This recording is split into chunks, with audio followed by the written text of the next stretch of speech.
Sejam muito bem-vindos ao canal Mesa de Debates. Eu sou o Guilherme, hoje faço parte desse projeto, junto com meu amigo André Tempo. E para quem acompanha o canal, a gente sabe que a gente está fazendo uma discussão sobre juventude política, né?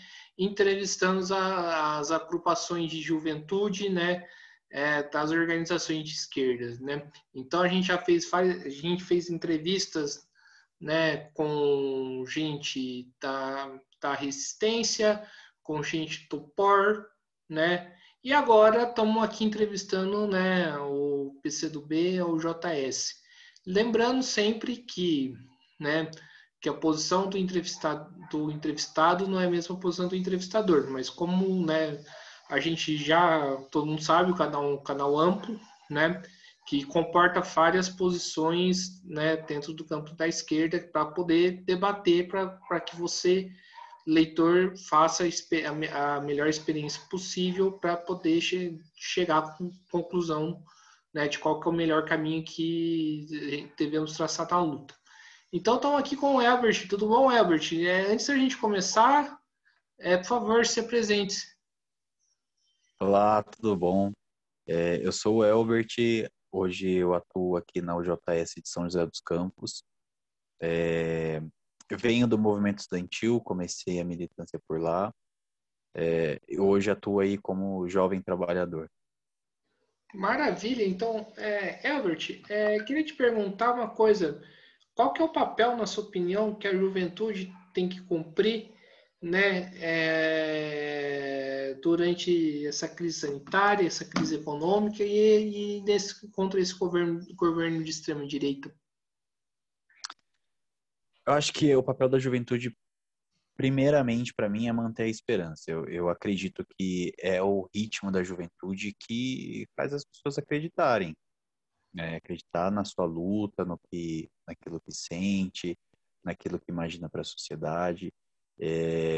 O papel da juventude é manter ativa, forte essa energia, a, a anarquia da esperança, da alegria, sabe? Eu acho que esse é o principal papel da juventude. Agora, é claro que a gente precisa se organizar. E aí, nesse sentido, a juventude tem espaços onde a política tradicional não chega, que são os espaços da periferia, são, às vezes, até a própria universidade, porque a gente imagina que sempre todo mundo que está na universidade é politizado e está envolvido, na verdade não é. Então, eu acho que seria esse papel duplo aí. Sim, você falou essa questão de chegar em espaços onde o espaço institucional não chega. Você, enquanto militante, né, de um partido que se diz de esquerda, por que o espaço institucional não chega, né, para esses setores, na sua opinião? Eu acho que a sociedade muda, né? O tempo com o tempo, cada lugar vai pensar de uma forma, enfim, costumes, etc. E eu acredito que hoje a juventude está ligada em outros assuntos, de outras formas. Eu acho que a internet, aquilo que é vendido no dia a dia, aquilo que é consumido, de alguma forma coloca as pessoas alienadas de alguma forma, né? Então eu acredito que esse papo muito difícil, a política cheia de interesses a questão de lei, de esferas diferentes, né? Um legislativo, executivo, todo esse papo mais burocrático, mais pesado também, até o funcionamento dos partidos, porque em um lugar se coliga, outro lugar não, um lugar está junto, outro lugar está separado. Acho que todo esse papo afasta um pouco a juventude, porque de fato não é tão fácil assim compreender política. E também não é um assunto tão legal assim. A gente tem que pensar, tem que se, né, colocar a cabeça para pensar, tem que conversar, tem que debater, tem que estudar. Então, eu acho que isso, de alguma forma, afasta um pouco a juventude que, do ponto de vista, sei lá, científico, talvez, psicológico, a gente vai estar ligado em outras coisas, interessado com, vai ter outras prioridades e não pensar na política em si. Muito interessante isso que você falou, Albert, mas me chama a atenção numa coisa, né? Hoje, assim, pelo que eu acompanho, assim, e acompanhando o próprio resultado das eleições de 2018, né? A juventude, na meu ponto de vista, tipo, classificando de faixa etária, é o principal opositor, né, do atual governo. Você vê a quantidade de jovens que são contra o governo, tipo, mais ou menos da nossa faixa etária, né, tem 30, não sei quanto você tem, é maior do que setores mais velhos, né? Setores mais velhos aí tá começando a acordar agora, né? Por que isso, né? Na sua opinião, você falou que a juventude, né, que política é um negócio difícil, política é um negócio chato, né? Eu queria saber por quê. Uhum, Como que você vê essa questão? uhum. Eu também acho que a gente faz parte da mesma faixa. Eu tenho 28 anos. É, bom, de fato. Só que o que eu vivo aqui na periferia, por exemplo, eu vivo na periferia. A aprovação do governo é muito maior. Pelo menos assim, trazendo a minha experiência. No meu círculo de amizades na periferia, a aprovação do governo é muito maior. O que eu acho que eu queria dizer quando eu digo que há espaços que a juventude está e que a política institucional não chega, é que ao mesmo tempo que hoje defende, amanhã já não defende mais. E não sabe a razão disso. Ao mesmo tempo que fala, putz, legal, gostei daquele cara, mito, ele fala pra caramba, é isso mesmo. Daqui a pouco acontece uma coisa e a pessoa já fica meio balançada. Eu acredito que a juventude hoje, que de alguma forma tem se acordado para a realidade do país, óbvio, eu acho que qualquer pessoa, na verdade, corrigindo minha fala, qualquer pessoa que acordar para a realidade do país, não tem como ser a favor nem de 0,5% do que o governo Bolsonaro representa o país. Mas eu acredito ainda que a juventude, que é a mesma juventude que foi pedir o golpe em 2014, 2016, a mesma juventude que apoiou o Bolsonaro, é a mesma juventude que é alienada politicamente. É uma coisa muito interessante também, porque as manifestações pró-golpe, né, que começaram, né, em 2015 e deu 2016, assim, a faixa etária era acima dos 40, não era os jovens. Os jovens que eu falei para você é uma pouca minoria. Mas você cita um negócio bastante interessante também, outro ponto que dá margem para conversa, né? É, você falou da periferia, né? Eu vejo muitas as organizações da esquerda falar que a periferia está apoiando o Bolsonaro, né? O que está faltando, né? Tipo, por que a esquerda, qual que é a dificuldade da esquerda em chegar, então nessa tal periferia? Uhum. Sim, então, de fato, como você falou, né, tem inúmeros dados. Eu acho que da faixa etária apoia o golpe, que apoia o Bolsonaro, etc. Mas aqui a gente está fazendo um recorte da juventude. E aí eu acho que seria interessante, assim, não fazer uma análise macro, mas sim para falar da juventude. De fato, acho que a análise macro vai muito além do que eu teria competência para falar. Mas na juventude,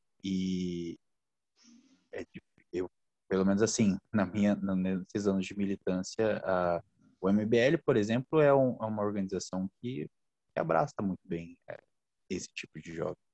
Mas, voltando ao que você tinha falado, eu acho que é aquela da sua primeira pergunta. O que, o que nos cabe, né? É justamente chegar a isso. Eu acho que não está chegando. Não está chegando no jovem da periferia.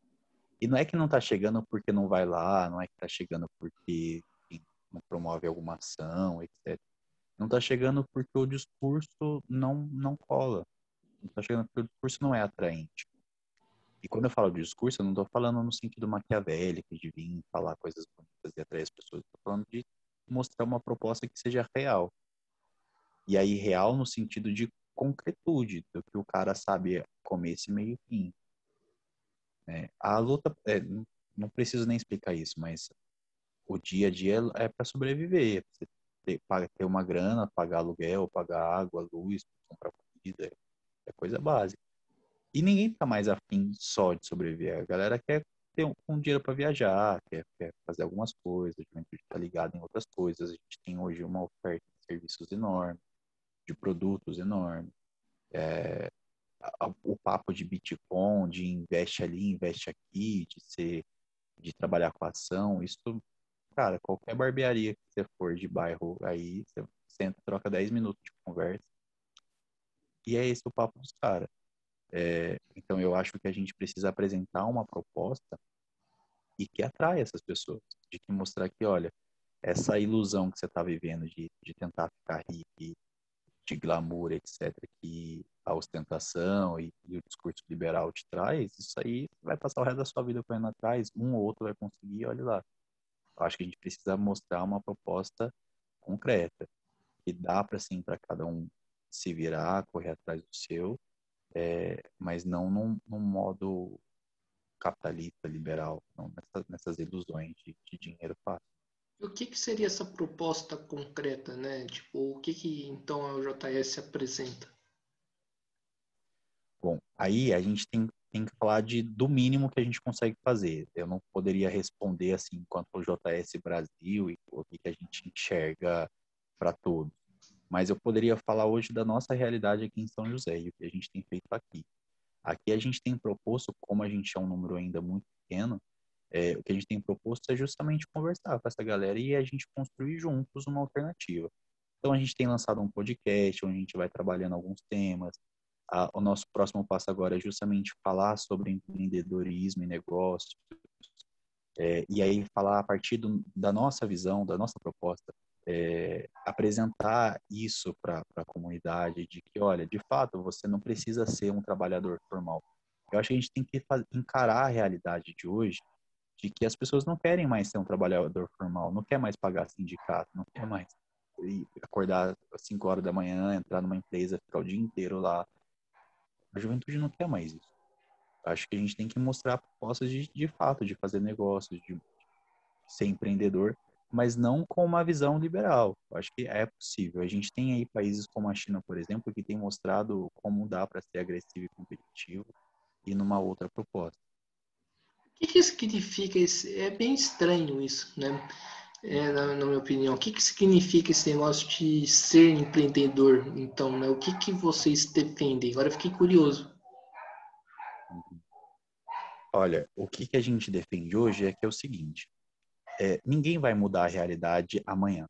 E ainda que se mude, os problemas continuarão. A gente tem problemas que são históricos e eles vão ser resolvidos em um dia. A gente também tem que encarar a realidade de que poucas pessoas têm conhecimento daquilo que é revolucionário de fato e poucas estão dispostas a fazer. Então, o trabalho antes é mostrar a proposta, convencer, etc.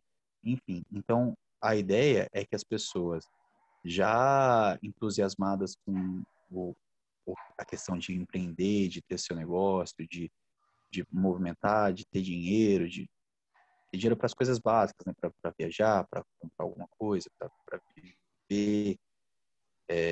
Mostrar através disso que dá para fazer com cooperativas, dá para fazer empreendendo sem necessariamente ter que colocar o pouco do dinheiro que você tem em ilusões como que a gente abre o YouTube e tem uma chuva de gente falando de como investir e ganhar seu primeiro milhão, o que é uma grande parte. Então, acho que dá para fazer isso.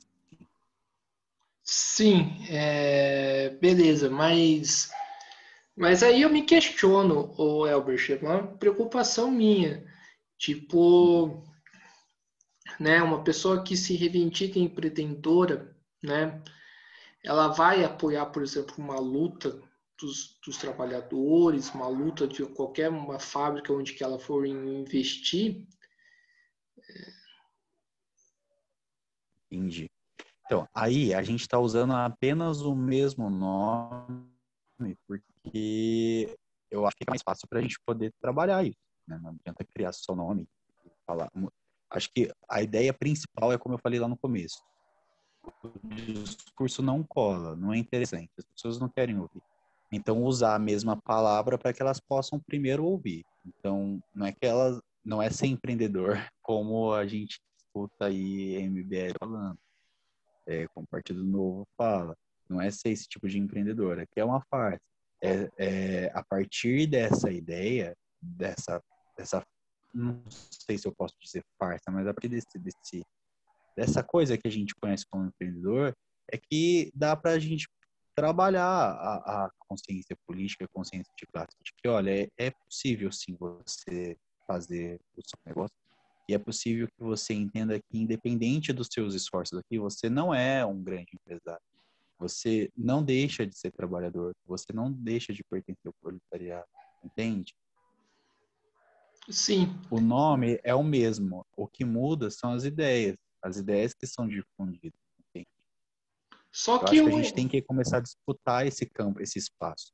A gente tem que entrar na cena para falar de economia, a gente tem que entrar na cena para falar de negócio, a gente tem que entrar na cena para falar de empresa.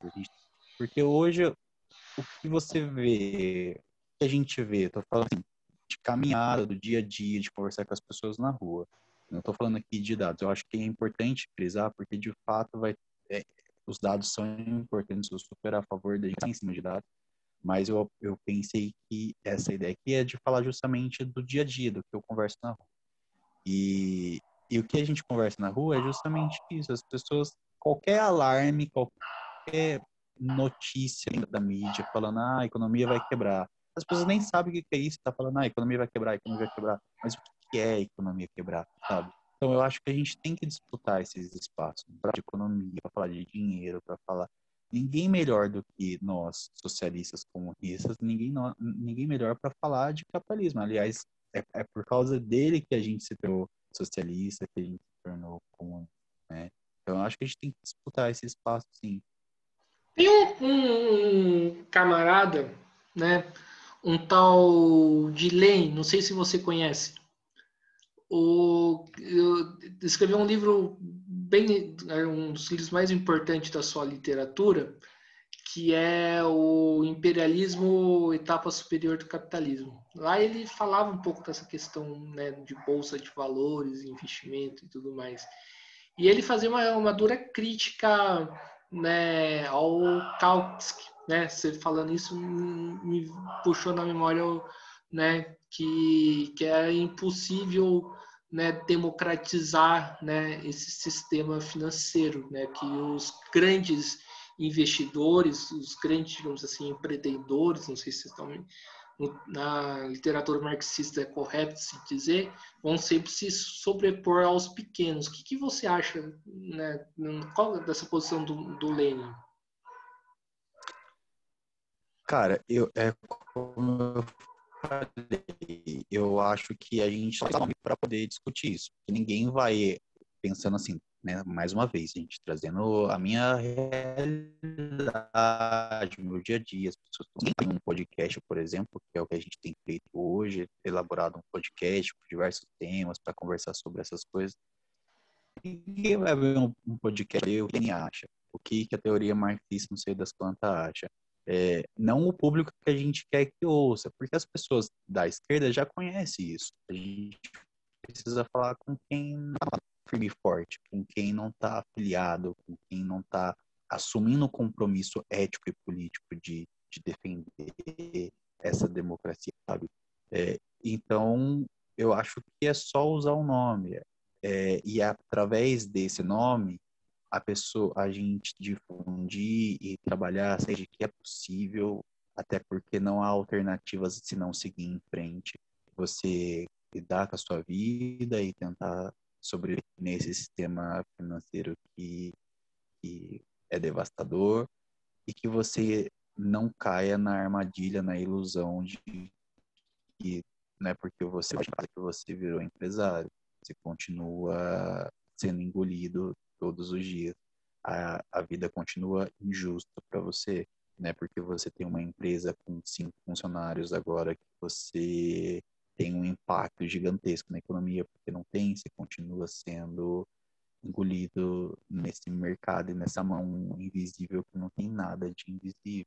Eu acho que é importante trabalhar isso, porque quem vai ouvir, vai ouvir. Quem vai ouvir sobre negócio, quem está procurando sobre negócio, sobre empresas, sobre empreendedorismo, vai procurar.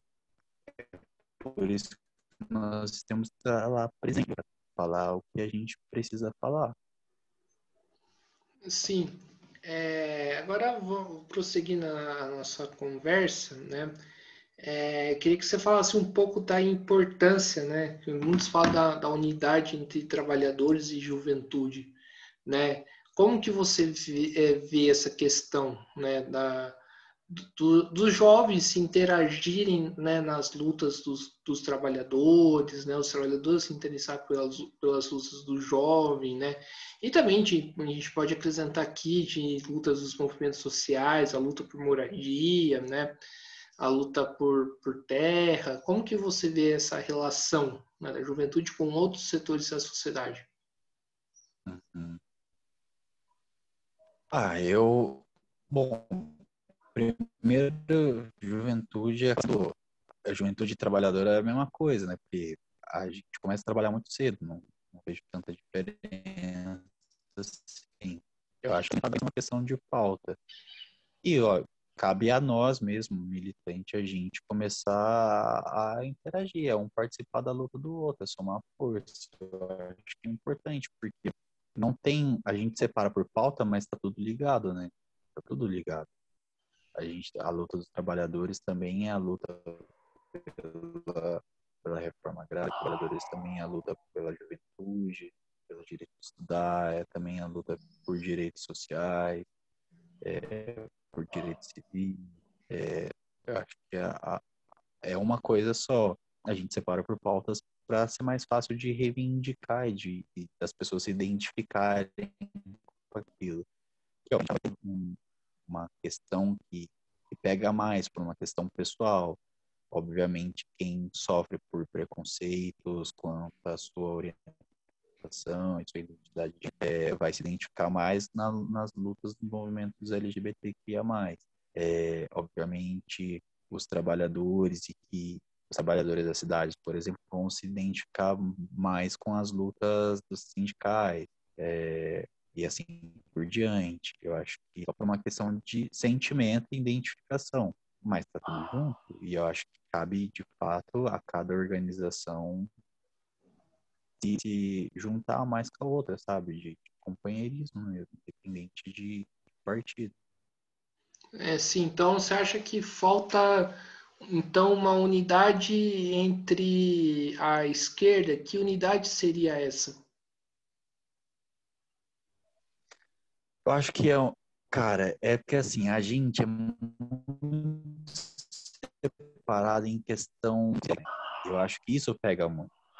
Ao meu ver, e aí, repito mais uma vez, aqui a gente não está discutindo teoria, epistemologia, nem dados, ciência do dia a dia.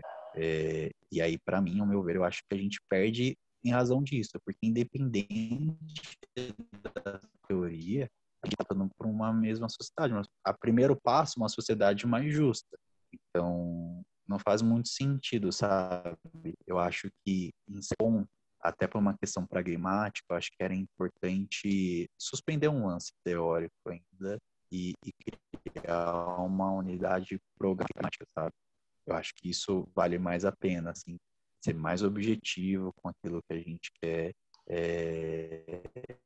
E aí depois a gente resolve, mas não vejo muito sentido, assim. Se o objetivo de fato é uma sociedade mais justa, independente se é pelo meu caminho, desde que a gente esteja do mesmo lado, eu realmente, assim, e aí eu tô falando por mim, pelo JS, não enfim, por qualquer outro partido ou movimento, mas falando por mim, eu realmente não vejo sentido nisso. Sim, você falou da questão teórica. Tem uma frase que fala, né, transformar a crítica das armas, tá, transformar a crítica das armas, a arma das críticas, né?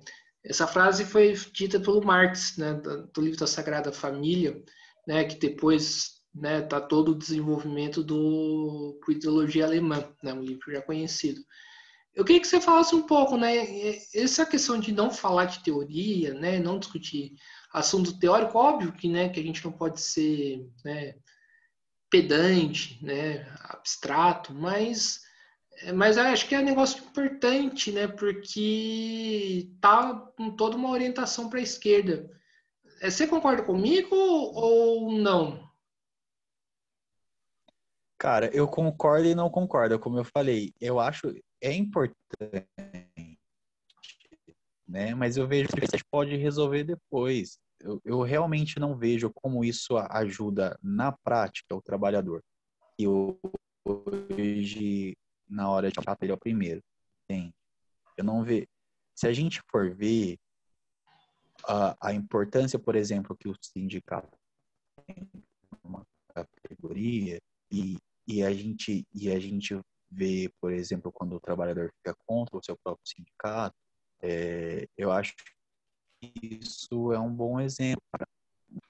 Eu de fato não vejo como a gente conseguiria colocar o trabalhador nessa discussão junto com a gente para alguma efetividade, sabe? Para alguma coisa concreta, para alguma mudança. Eu realmente não vejo. Para mim, eu acho que são questões teóricas importantes, obviamente, porque não existe prática sem teoria. Importante porque a gente está falando da concepção de mundo, e isso vem de uma reflexão, de um olhar sobre aquilo que é divino, né? Um olhar sobre a vida. E aí, obviamente, numa razão de uma conduta, numa ética que é pertinente àquilo que você concebe do mundo, da vida, do homem. Então, obviamente, as questões teóricas são muito importantes, acho que são mais importantes para nós do que, de fato, para o trabalhador no dia a dia, entende? Entendo, mas tem aquele velho ditado, né? O cabeça fazia a oficina do diabo, né? Você não acha que se a gente não fazer política, não apresentar um projeto de sociedade para a classe trabalhadora, outra pessoa vai fazer no nosso lugar? Não, mas daí é outra coisa, a gente está falando sobre discussão teórica e não de apresentar projeto. De apresentar projeto, a gente apresenta. Mas não é uma coisa relacionada à outra? A questão é que não, eu não acho. Eu acho que se a gente está falando, eu acho que aí tem que dividir. A gente está falando de competir nessa democracia, eu acho que você tem toda a razão, mas a gente está falando, desculpa, a gente está falando de discutir numa nossa democracia, uma democracia popular, aí, ó, eu acho que tem toda a razão. Acho que o, o, o mínimo possível, o sair do sufoco, a corda no pescoço que a gente está vivendo hoje, com o Bolsonaro, por exemplo, com o golpe da Dilma, eu acho que não. Eu acho que a gente precisa apresentar um projeto que seja factível com essa realidade e com a forma com que as pessoas pensam hoje. A gente sabe o quanto tempo leva para você de fato se formar e começar a pensar as teorias de esquerda, teorias marxistas, mas e isso leva tempo. A gente não tem tempo para desenvolver tanta gente assim. Acho que a gente tem que apresentar um projeto que de fato seja pertinente. Basta a gente olhar como foi a disputa de eleição, a última eleição, por exemplo. Eu posso colocar aqui quando a gente apresenta de fato um projeto que vai competir nesse tipo de democracia, a Manuela, por exemplo, apresentou e colocou sua candidatura a ter para que outras pessoas pudessem se juntar e a gente apresentar um projeto em conjunto. O PCdoB há tempos vem fazendo isso. A UJS faz isso no movimento estudantil, com um movimento em que outras pessoas possam se agregar. O que eu acho que esbarra é justamente no que a gente conversou agora há pouco. A rixa teórica é muito maior que de fato aquilo que a gente quer fazer hoje para a sociedade. Eu acho que, e aí eu acho que colocar algo muito da minha vida aqui, eu, em psicólogo, eu acho que a gente está esquecendo uma questão primordial nas nossas lutas, de que as pessoas têm vidas finitas, de que uma hora ou outra a vida chega para todo mundo. Independente do legado que eu deixo para o que vai vir, é hoje que eu vivo. É hoje que eu mereço ser feliz. É hoje que eu quero trabalhar. É hoje que eu preciso comer. É hoje que eu preciso ter uma vida mais confortável. Né? É hoje. É legal deixar um legado? Muito legal deixar um legado. Eu acho que talvez isso mudou os sentidos da vida. a gente poder deixar aquilo para além de nós. Mas a nossa vida é hoje e não há nada que nos garanta se aquilo que a gente acredita de fato, não há nada que nos garanta que vai haver um depois. Tem. Então, qual é o projeto que a gente tem para a realidade de hoje? Isso não significa deixar de lado o nosso sonho. Isso não significa a gente deixar de lado aquilo que a gente realmente acredita. É isso que nos move. É isso. Mas a gente não pode a gente não pode esquecer, não pode deixar de lutar. E a razão, né, aquilo que faz a gente estar aqui hoje é melhorar a vida das pessoas, né? Nem que seja através de uma eleição burguesa, que é o que a gente tem. Até mesmo porque, como eu disse, não há outra saída. A gente não vai fazer uma revolução amanhã, né? Só nos resta competir essa eleição e lutar pelo mínimo de democracia que a gente tem hoje. Entende? Então, para mim, um projeto de fato que a gente apresente é um projeto que a gente compreenda que sim, é importante teoria, é importante tudo isso que você me disse, mas que isso não vai mudar amanhã, entende? Então é preciso sim fazer algumas alianças, é preciso tentar uma proposta pragmática. E eu acho que, de fato, poucos de nós têm apresentado isso nas eleições, no dia a dia, com a vida das pessoas. Sim, o Albert, é muito interessante isso que você fala, né? Aí eu vejo muitos setores da própria esquerda criticarem partidos como o PCdoB e o PT, com críticas a qual eu falo aqui abertamente que eu concordo, né, que são das tais coligações, né? As pessoas criticam, né, falam das coligações, né, com os partidos, né, de direita, né? Inclusive, infelizmente, ao meu ver, o pessoal está indo para o mesmo caminho. Eu queria que você falasse um pouco, né, como atuar nas eleições, né? Pensar uma vida melhor significa, né, tipo, pensar com quem que a gente vai se coligar, né? Isso pode prejudicar, né, a nossa atuação política nesse sentido que você falou, de propor uma vida melhor para o trabalhador, para a trabalhadora, para o jovem, né? Cara, eu acho que, assim, a coligação... é que eu falei coligação aqui, mas eu falo coligação no sentido de que você criar alianças e você com todos os partidos, né? Com exceção, obviamente, daquilo que não dá para conversar. Por exemplo, o Bolsonaro é o tipo de gente que não dá para conversar. Mas em tempos em que Bolsonaro ameaça, inclusive, a democracia, tipo, onde o mínimo de esperança que há eu acho que quanto mais pessoas, melhor. E aqueles que de fato são do lado do Bolsonaro e que sejam isolados. Para mim, isso é muito claro. Mas eu queria contar uma coisa, por exemplo, quando você citou o lance que o pessoal talvez esteja começando a fazer o que supostamente o PCdoB e o PT vêm fazendo. Cara, né? Ele era apresentou uma coisa na campanha presidencial e a gente viu o que ele fez na campanha para a prefeitura de São Paulo, né? Tem entrevistas dele, inclusive, falando que ele não é radical, etc, etc. Eu penso o seguinte, cara, quem faz da gente, seja você pessoal, quem faz da gente demônio, não vai deixar de fazer. Quem não gosta da gente não vai a partir de amanhã falar, nossa, gostei desse cara. Quando ela foi atacada e é atacada ainda, né? Tinha um caminhão passando na cidade falando mal dela nas eleições para a prefeitura de Porto Alegre. Então, assim, eu acho que a gente tem uma ilusão de que amanhã vai ser melhor, de que as pessoas vão se sensibilizar, que o trabalhador vai entender. A gente tem quantos anos de mar? A gente tem quantos anos de luta? Se todo mundo, se fosse mesmo se sensibilizar, tanto que a gente já repete isso, já tinha se sensibilizado, as lutas mudam. Então eu acho que quem odeia a gente vai continuar a odiar. Nosso compromisso hoje é criar estratégias para que a gente tenha cada vez menos a nossa imagem queimada, que a gente tenha cada vez menos pessoas indo na televisão para falar que o comunismo vai colocar seu filho de piroca, sabe? E você vê jornal endossando isso, tipo, não desmentindo na hora. Você vai ter cada vez mais caminhão falando mal de uma candidata, que ela vai destruir a família, fechar a igreja, e ninguém vai fazer nada, sabe? Então, a gente é um pouquinho mais inteligente nesse sentido. E entender que quem não gosta da gente vai continuar não gostando. A gente só precisa fazer a boa e velha.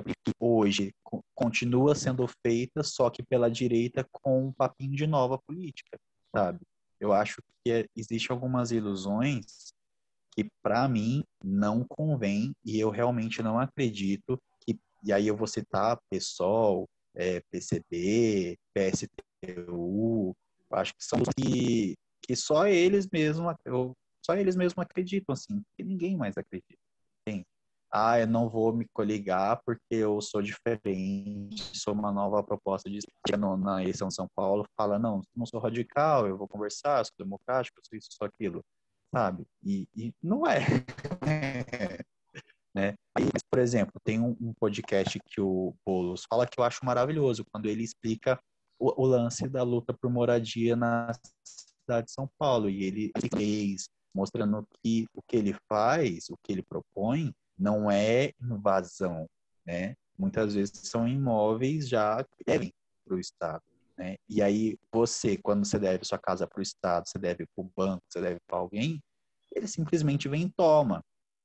Né? Aí você tem pessoas que têm grana com um imóvel parado, devendo ao Estado, e o Estado não faz nada.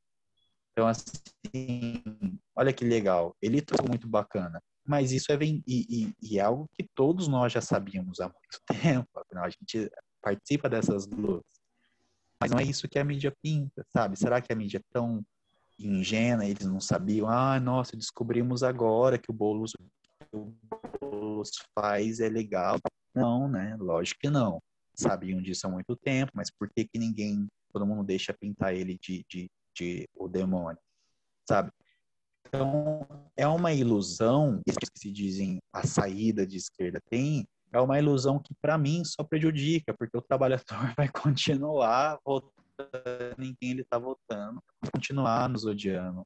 Quem tem grana, quem de fato é capitalista, vai continuar o capitalista, dono do dinheiro. Ele vai continuar articulando para que a gente não tenha espaço, sabe? A gente vai acabar, sempre vai ter centrão. Olha o tamanho dos partidos de centro. Eles são eleitos e reeleitos, eleitos e reeleitos, e eles estão em todas as disputas políticas, seja por onde convém. Então, assim, a gente tem algumas ilusões que só vai nos prejudicar, sabe?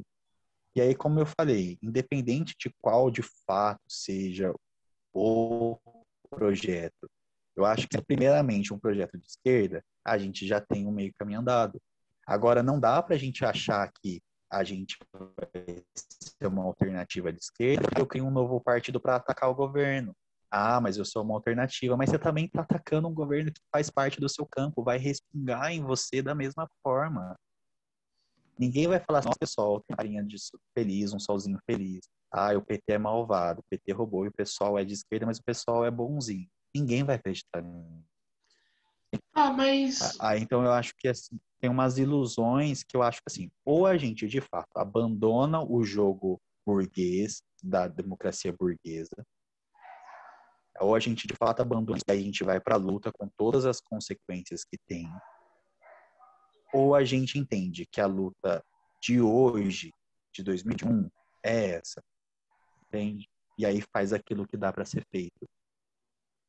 Sim, mas agora me chama muita atenção agora isso que você falou, você fez, né, as críticas aos partidos como o PSTU, o PCB e o PSOL, mas acho que, né, eu queria te perguntar então, acho que e você tem todo o direito de fazer suas críticas aqui no canal, né, como eu falei, é um canal amplo e plural, mas eu queria te perguntar o seguinte, né, qual é o balanço, então, que você tem dos governos petistas, né?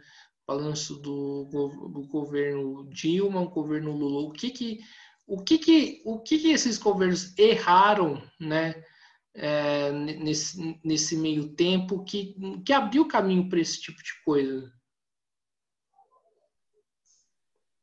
Cara, eu não sei se eu sou a melhor pessoa, assim, para falar. Talvez eu não tenha nem conhecimento teórico, assim, dados mesmo, que eu pudesse fazer uma análise à altura do seu canal. E isso é muito importante frisar aqui. Eu, de fato, não sei se eu teria essa competência. Mas eu acredito que todos os governos. Para mim, eu vou usar uma máxima freudiana aqui. Governar é uma tarefa impossível, assim como educar. Então, sempre vai ter críticas a qualquer governo, sempre vai ter falhas. Mas, de fato, eu acho que a gente teve algumas coisas que poderiam ter sido diferentes. Por exemplo, ao meu ver, eu acho que a gente investiu no lance da militância, da, ao meu ver, eu acho que foi pouco. Eu acho que as pessoas começaram, principalmente a classe C, assim, começou a subir, a comprar mais coisas, e eu acho que isso meio que deu uma ilusão, assim. Eu acho que faltou um lance da pegada de esquerda de rua. O pessoal tem muito bem, né? Só crítica. O pessoal tem muito bem o lance da rua, do movimento de falar com as pessoas. Para mim, isso faltou.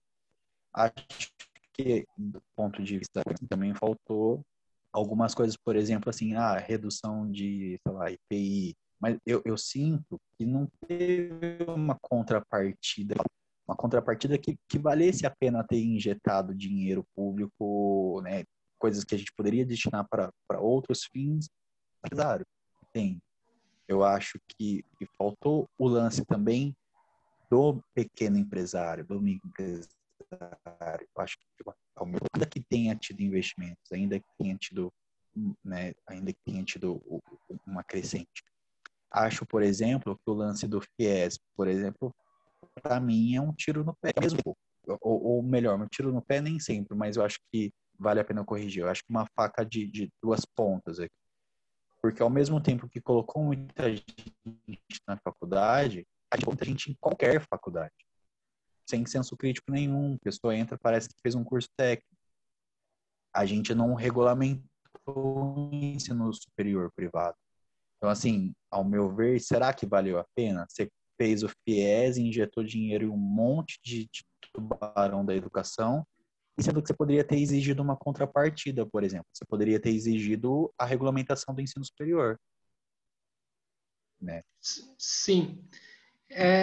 Alguns analistas, o Albert, prevê, né, para essa atual geração e nos próximos anos, uma grande prejuízo intelectual e emocional. Acho que muito por conta também da pandemia, né? Como que a esquerda deve responder esse fator, né? Como lidar, né, com discussões como a questão da saúde mental, né? Tipo, todo esse momento que deixa as pessoas para baixo, né? Deixa os jovens, um pouco meio afetados, né? Não sei se esse é o termo correto de se dizer, por conta dessa situação toda que nós estamos vivendo, né? Como lidar com isso?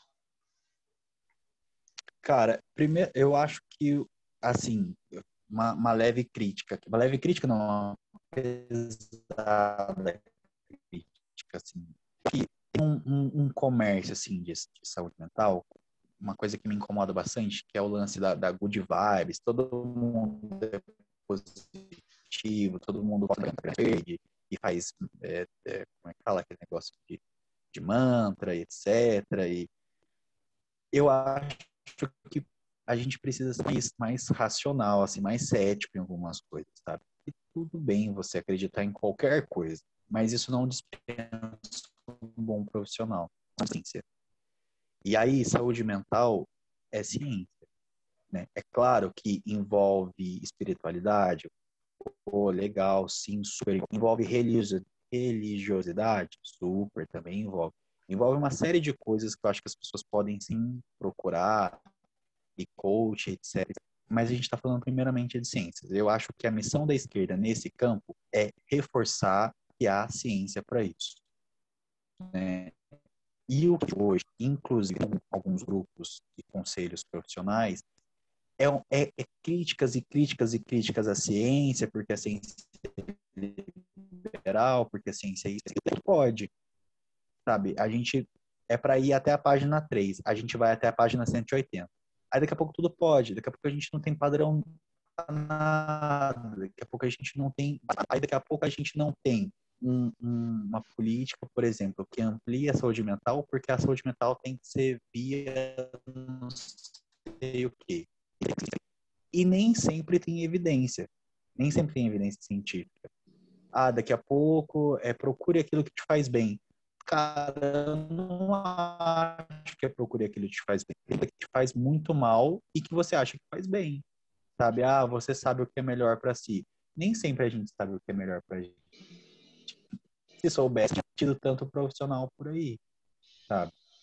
E aí eu acho que isso, a mesma coisa que eu falei para político, eu acho que vale para na ciência. Tem coisas que, por mais que a gente acredite, que seja embasado teoricamente, falhar em professor, etc, etc, positivismo, etc, eu acho que tem coisas que não vai mudar, e até mesmo porque a gente não tem nenhuma proposta melhor. Então, quando você vê, por exemplo, um coach prometendo milagres, eu acho que às vezes a gente precisa ser um pouco categórico e autoritário em determinadas práticas, né? Porque as pessoas estão adoecendo, e estão adoecendo por conta de um sistema, muitas vezes, por conta de um sistema e um modo de sociedade que faz com que elas adoeçam mais rápido. O capitalismo faz as pessoas adoecerem mais rápido. Sim, Então, se eu não mantenho uma, por exemplo, se eu não mantenho uma proibição, por exemplo, de determinadas práticas de terapias alternativas, principalmente por pessoas que não têm uma formação devida, uma formação, por exemplo, em psicologia, em psiquiatria, daqui a pouco tudo pode. E aí, sabe, eu acho que nós estamos adoecendo, a pandemia faz com que a gente adoeça ainda mais rápido, o modo de vida ali também fala. E, para mim, o posicionamento da esquerda hoje é defender de que a saúde mental seja cuidada por profissionais, o devido registro, a devida formação, e que isso seja um serviço amplo. Isso tenha nas escolas, isso tenha rede básica, e não a gente ficar só dependendo, por exemplo, de carro, de praça. sim. Não, isso eu concordo bastante com você.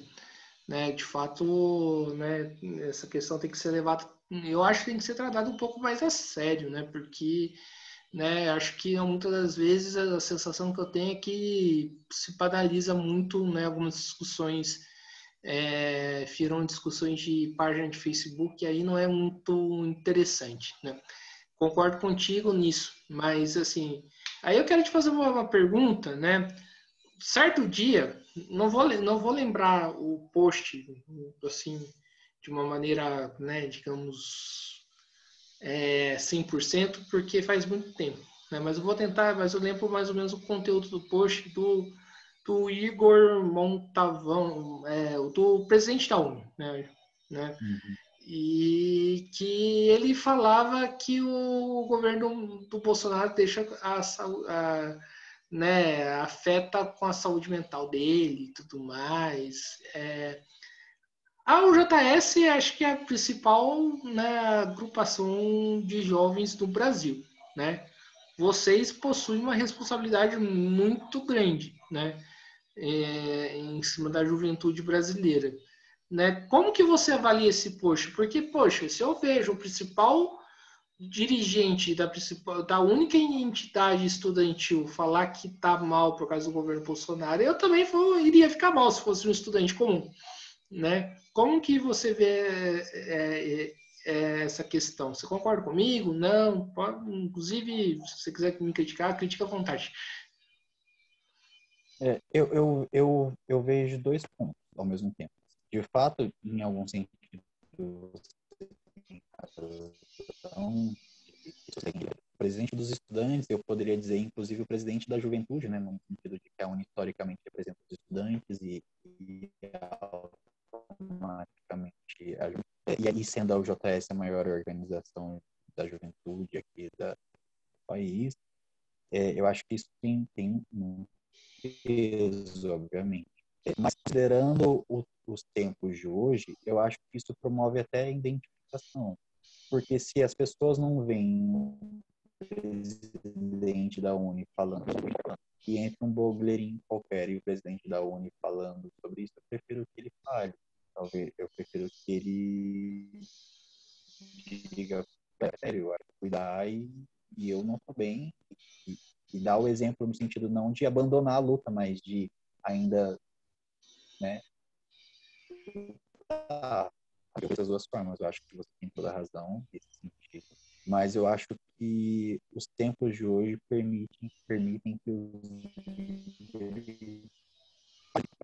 Não sei, eu acho que as pessoas estão querendo uma certa identificação. Talvez seja por isso esse consumo tanto de blogueirinho.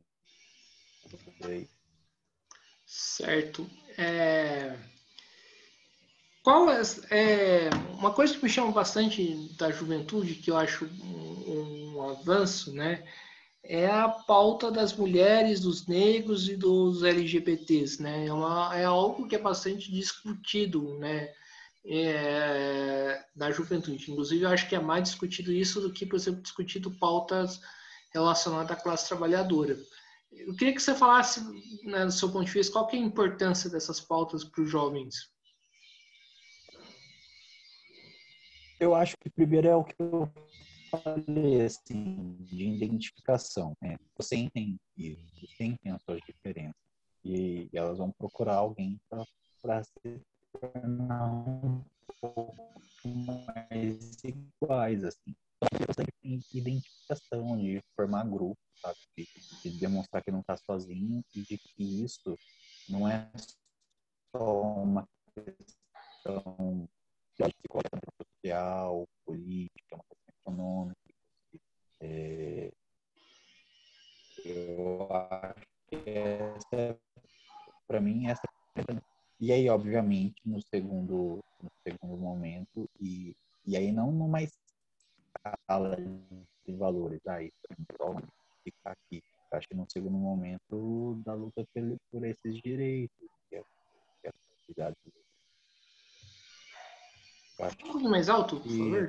primeiramente, é isso, não saber. Aí é onde que parou de ouvir.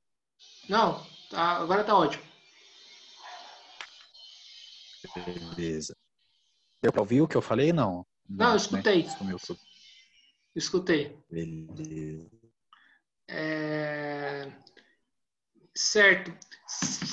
Na sua opinião, você acha que a juventude hoje é menos careta, né, em relação aos mais velhos? Cara, eu não sei te responder isso, assim, se é menos em relação mais velhos. Eu acho que eu fico pensando o seguinte. Primeiro que hoje tem mais jovens do que antigamente. Essa relação de careta, não careta, sempre existiu. E hoje a gente tem mais jovem. Então, e também eu acho que é discutível de juventude, né? É político, né? É um tempo que você fica ali se preparando para virar mão de obra. Então, não sei dizer, porque tem juventude que acaba bem mais cedo, né? Né? Vira mãe, tem que trabalhar fora, às vezes desde pequeno tem que sustentar a casa, ajudar a montar a casa. Então, não sei te dizer, acho que é muito discutível esse lance de juventude. Tem gente que tem direito à sua juventude, de só curtir, tem gente que não tem gente que tem que trabalhar e nesses intervalos sua juventude.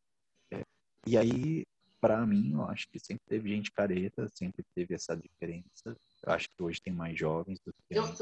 Eu acho que você entendeu errado ou não consegui explicar a pergunta. Quando eu falo de ser careta, não é de ser careta se a pessoa sai mais ou sai menos, né? Tipo, de aceitar algumas discussões que são, assim, tabus, né, para os nossos pais, para os nossos avós. Sim, entendi. Ah, então eu havia entendido careta naquele sentido mesmo. Ah, a gente tem uma histórica, né? O lance, por exemplo, da luta do movimento LGBTQIA+, não começou agora, né? O movimento negro não começou agora. É fruto dessa luta das próprias comunidades, sabe? É uma luta histórica. Então, eu tenho hoje entre jovens e seus pais, entre as gerações, eu acho que não é atual, mas a própria história do próprio movimento. E para mim tende a afinar mais a discussão e a produzir cada vez mais sínteses, né, entre as teses, antíteses de cada geração. A gente vai dia a dia produzindo cada vez mais. É, sim. Se você puder tirar o microfone, ajudaria. Porque tá Não, ajudaria, acho que ficaria melhor. Não, não que tá assim, tirar. tirar E, do seu aparelho. e, como assim, tirar daqui o fone? É, tirar do seu aparelho, você falar sem microfone. Sem microfone, não, desculpa, sem o fone de ouvido.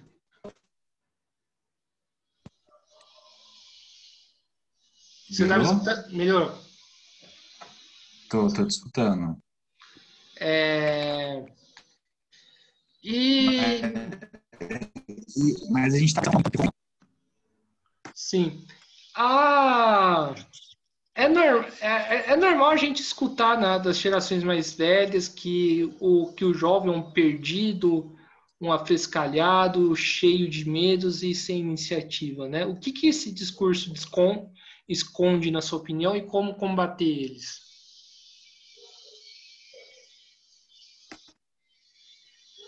Cara, como eu falei, assim, eu me preocupa muito quando a gente faz críticas e deixa assim, seja, esse lance de que tudo pode, porque se assim, se a pessoa tem então, meio que opinião, o movimento neoliberal faz isso, né? Coloca a ciência como mero. De fato, nós temos produções, principalmente no campo da psicologia do desenvolvimento, em que a gente mostra que a tem um sentimento de desamparo muito maior do que outras gerações. Então, acho que isso está mas por um modo de vida que a gente construiu, assim, uma forma que a gente foi organizando nossa subjetividade, os nossos comportamentos, e isso tem a ver com as mudanças. De fato, eu acho que a nossa juventude é uma juventude diferente, obviamente, mas uma juventude e uma perda de algumas referências. Mas, obviamente, a gente está falando de um discurso conservador. Na maioria das vezes, uma discussão sadia, baseada em ciências. Uma discussão política de alguém conservador e aí tenta frear o movimento de luta por direitos, espaço, visibilidade, até por uma nova forma de se inscrever no mundo social, por novas formas de que é ser homem, né, dos comportamentos de uma forma geral, sabe? Dos modos de vida. Então, eu acho que é muito perigoso, porque daí a gente sabe que o que o conservadorismo traz consigo, né? A direita, o nazifascismo, nazifascismo, e aí como combater, eu não vejo outra saída senão por ciência, sabe? E aí, um pouquinho em dizer que às vezes a gente exagera em algumas críticas à ciência, quando a gente também não tem nenhuma outra proposta melhor. Sim. Herbert, estamos chegando aqui no final de uma entrevista do Mesa de Debates. Primeiramente, quero agradecer por você ter aceitado o convite, né? Gostei bastante, né? Foi uma discussão, um papo bastante legal, pelo menos eu achei, né? E acho que a presença sua aqui e a presença de outras pessoas aqui reforça, né, a intenção do canal de ser o máximo democrático possível, mesmo eu não concordando com muita coisa que é colocada. E então quero agradecer por isso e peço para você fazer as considerações finais. Cara, muito obrigado por esse convite. Eu só tenho de verdade. Aqui isso vai se dar pelo diálogo, pela amizade, pela união, né? Também quero pedir desculpa, assim, difícil. Eu acho, inclusive, que eu não tenho as competências devidas para fazer um debate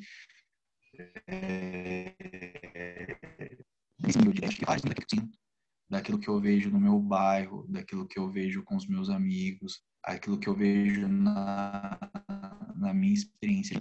É que isso é importante colocar, para que a gente possa falar mais daquilo que a gente vive. E